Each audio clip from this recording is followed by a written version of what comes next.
Hi, everyone. Hello again. We're in a new chapter, chapter 17 of the Proclaimer's book, Conventions Proof of Our Brotherhood. And now I have to say, I used to look forward to conventions in some ways. It was a bit of a challenge because as a pioneer, I would have to find them extra money to go to a convention in Ottawa or Montreal or somewhere where I Yeah, was baptized yeah. at one of the Montreal assemblies. I was But I was a kid when we were going to the Montreal ones, and I was still with my family, so I didn't have those challenges. But I know we looked forward to it. But obviously, my parents would have had those challenges. a lot of expenses. Take a whole family somewhere in a motel and entertain them and take them to restaurants. There was a lot of expense to it. And you had four small kids in your family when your Yeah, dad still had a limited income and your mom wasn't working, right? that's right. Yeah. In the mid 60s.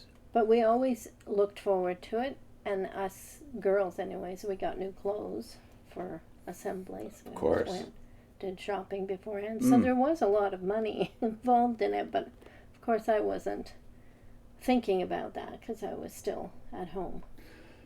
But let's take on the problem built right into the title, Conventions Proof of Our Brotherhood. And I went to other conventions besides the Watchtower conventions because Yeah. before I was in the book business and before you were in it with me, I went to music conventions because I was in the music business after I got out of rock and roll. My friends and I, who had been in a rock band together, they put together a piano import company. So I got to go to not only piano technicians conventions, I never thought I'd be attending those. That was fun, a lot of good food. Yeah. And then we went to NAMM twice. NAMM is when Chicago and Los Angeles, and they get the biggest venue they can find because this is the North American Music Mart or whatever. And it's Yeah. the biggest single event in the retail music business in America to this day. Yeah. And I went to a couple of those where you get to see famous players. I mean, famous players, guitar players, Yeah. the most famous people in the world go to Yeah. these conventions, right? So what's the point? Well, you spend a lot of money. Mhm. But the reason you spend a lot of money in those cases is because you stand to make a lot of money. Yeah. Because these connections you make with other retailers across the world. Yeah. Yeah. So is the Watchtower Convention different? I must admit, it never occurred to me Mhm. back in the day that this was not something that was a losing proposition for the Watchtower Society. This was actually one of their biggest money makers, Yeah. the annual Yeah. conventions. And I never thought about that either. But, now when I look back and I think the Watchtower had a ready market for any publications they released, and they usually released them at conventions. So they had an immediate audience for all the publications. Yeah. That was true with Watchtower and Awakes as well. You would buy surplus. So they have instant money there. So And it's not that expensive for them to make it, considering it's the only thing they're publishing. It's the free labor, both for the those who are production doing and the it. distribution. That's right. Yeah. Yeah. So it never occurred to me. I wasn't cynical enough yet to think, Yeah. well, gee, the reason they're doing it is not just to bless their people Mm-hmm. once a year, but Yeah. it's the biggest infusion of cash of the year because people buy the books at the assemblies. Mm-hmm. Let's say the No Jehovah book, which is released in 1971 and 2. Mm-hmm. If you're going to use that at the book study the next year, you're going to need at least 2 copies per family, sometimes 3 or 4 if you've got older children. Yeah. Can Mm-hmm. you imagine? 50 Yeah. cents a piece, you're still making a tidy Yeah. profit. And it doesn't seem like a lot of money to you. That seems cheap. So, Yeah. but they're making a really good profit on it. I do think it's also a very good PR move on their part because it raises the morale Yeah. of the witnesses who, if they only had this, it was very monotonous what you had to do as a witness, right? The 3 meetings a week, prepare for them, field service, prepare for that. Same people that you're seeing every week. This was a morale thing. You met other witnesses. You maybe went to a different place. You combined it with vacation. That's what I guess we did. Kind of combined it with a holiday for the family. it had something to look forward to. The whole family had something to look forward to. So it was a PR move too. It appears that's still the case because, of course, they got enormous publicity out of the convention being in any city. Wherever the city was, there would be guaranteed several news stories about Jehovah's Witnesses assembling in Montreal, Ottawa, Buffalo, New York City. So that's good PR too. And when they're smaller conventions, as they seem to be mostly now, they still get a lot of local press because everybody's out for a news story and someone's going to go and take some pictures, etc. Yeah. So it's a win-win situation for them, and I think that's still the case because the reports we get from some of the people we're in touch with who are PMOs or even outs indicate that, no, I have to deal with my wife or my husband when they come back from the assembly. They're all enthused. They're all enthused and pumped and super theocratic for a month or so after they get back. Yeah. Let's read what they have to say, though, to setting up the situation, because, of course, what we haven't said yet is there any biblical basis for a convention, an annual convention? And before we leave the title, proof, it's not really proof of anything any more than you're going to a music convention as proof they're all a brotherhood. Buddy? They aren't a brotherhood. And when you go to a concert, and everybody's jumping up and down, those people are not a brotherhood. They're there, and the person who's doing the music is there to make money. So what is it a proof of, if anything? A proof of your fidelity to the organization's instructions. Or to whoever you're going to see. So even when it's a great sacrifice to yourself and your family, you will do it because you're expected to do it. What it is proof, in the case of witnesses, is it's proof of your association with the organization and your loyalty to the organization. Yeah. You're expected to go to these conventions, whether it's going to be tough to do it or not. Like now I think about people who had divided homes and how difficult that must have been. Again, though, the most important point is not whether it works. It does work for all the reasons you just elucidated. But the point is it biblical? And of course they have to make the case in these early paragraphs that it is. So how are they going to do that? I know now that the proofs that they used that convinced me back then aren't really proofs, but let's detail that. Okay. The first very short paragraph says, conventions have become a regular feature of the modern day organization of Jehovah's Witnesses. Yep. But national and international gatherings of worshippers of Jehovah took place long before the 20th century. Jehovah required all the males in ancient Israel to assemble at Jerusalem for 3 seasonal festivals each year.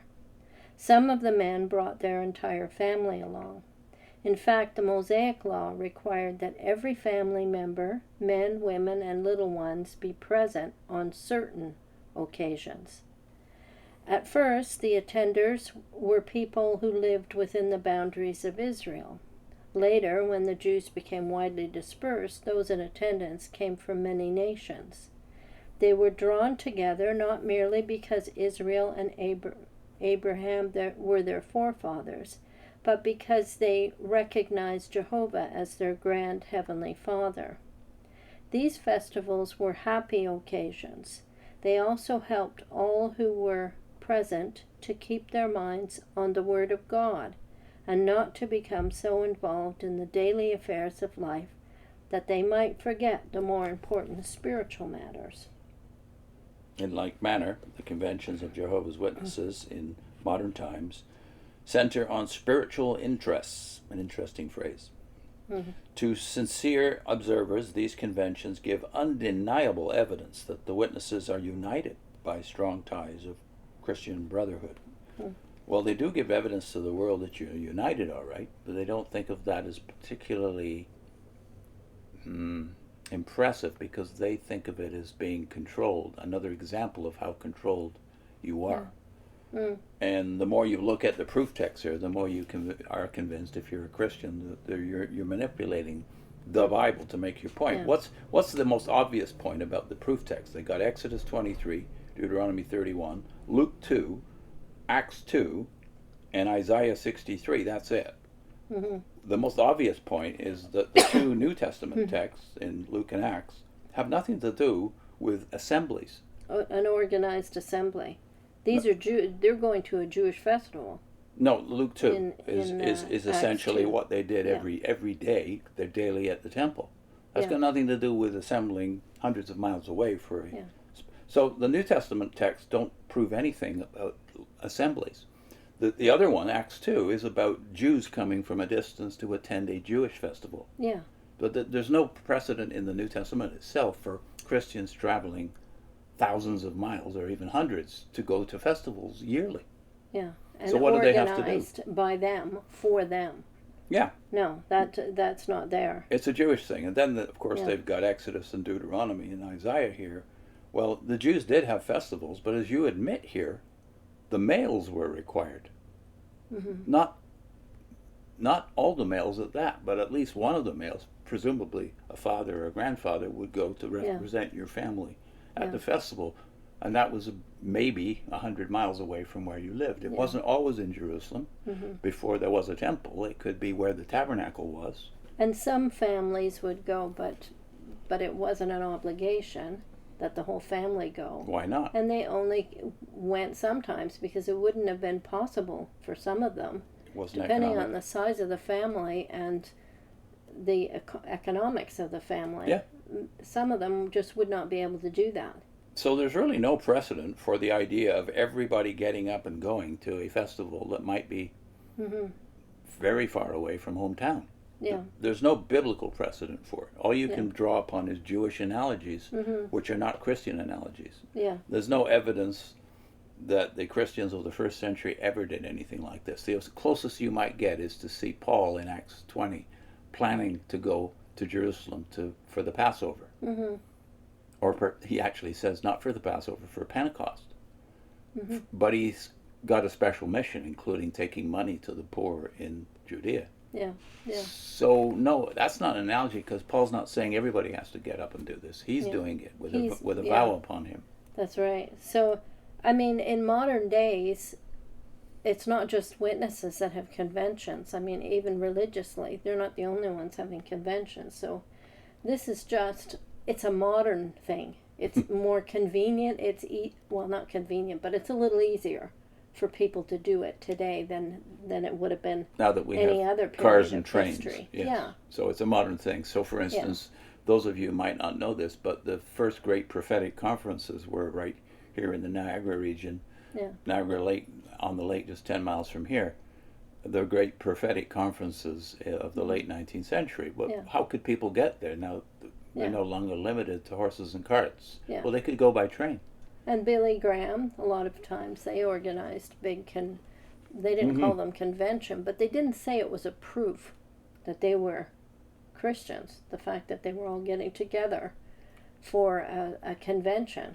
Yeah, by the way, the other reference, the one to Deuteronomy, what's that got to do with getting together with everybody to do a family thing? What is actually the Deuteronomy text about? Deuteronomy 31, it's about them being gathered to hear the word of God.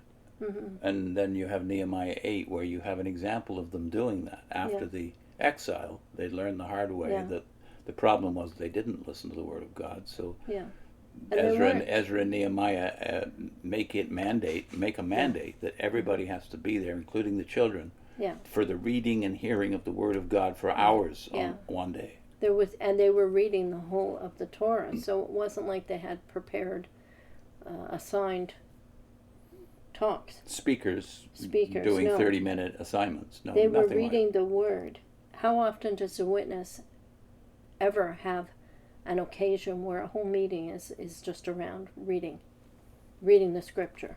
I don't remember a single time in my 15 years in where we got together just to read the word of God. No. Or to pray. Yeah. No, it was always to hear Yeah. the latest information from headquarters. That's right.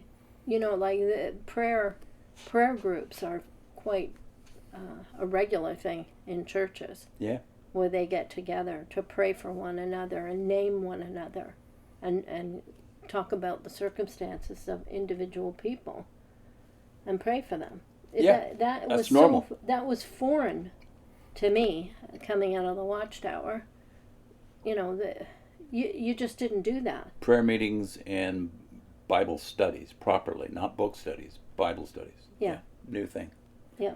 I guess, again, the takeaway, to make sure we're not obscure here. Takeaway, there's no New Testament precedent for yearly assemblies. Yeah. So you go to the Old, and there you find there's a fault with all of the proof texts. Namely, that they're not really doing what you want them to do, these texts. Yeah. First of all, the entire family doesn't get up and go. Mm-hmm. Very rarely does that happen unless you have some financial Yeah. liberty, and you're tied to your farm, or you're tied to your village, or your job, and you just can't afford it. And I think if you're a witness, think of this as the contrast. These groups that did get together to hear the Word of God, and they were just hearing somebody reading Scripture to them and listening to it. When you go to a convention, what are you hearing? You're hearing about JW.org. You're hearing about the governing body, the FDS, so I was challenged by my husband when I was still going, and he wasn't. He had made some comment at some point. They talk about themselves more than Jehovah and Jesus, and I was mad as heck, and went to the convention and did a tally. To prove me wrong, right? Yeah, because I didn't believe it. And then I realized he was absolutely right. They talk about themselves. Even when Jehovah gets mentioned, he tends to be mentioned in context with the organization. And Jesus too, just running it like he's, or in Jesus' name. So the tally, who was number one? Org, FDS, governing body. Included all the phrases connected with themselves. And number two was Jehovah. Yeah. And a distant Jesus, third. very distant. Very distant third. Yeah, that's the way it works. Yeah. What's our link? We're linking to a Schnell video you did talking about the 1925s and the profitable conventions and free labor. Yeah, William Schnell was in headquarters in Germany in the 1920s, and then came to the United States and ended up in the headquarters in New York. So he got to see the thing from the inside on both continents. And what he saw was that these conventions were very, very profitable for headquarters. Mm-hmm. That didn't change in the, it's now 100 years has gone by, and they're still making great PR most of the time. Mm-hmm. And it's, I think, probably why they'll hang on to them as long as they can, while they're still profitable, because a lot of the moves they're making nowadays looks to be generated by money concerns. Yeah. The selling of kingdom halls, but are they abandoning the assemblies? No, because they're still money makers. Yeah, but they don't have as many large ones, I think, now, conventions. And that's it might that's be also because a PR the move. numbers are dwindling, and you would notice it. You would notice, yeah. Yeah. See you next time. Bye.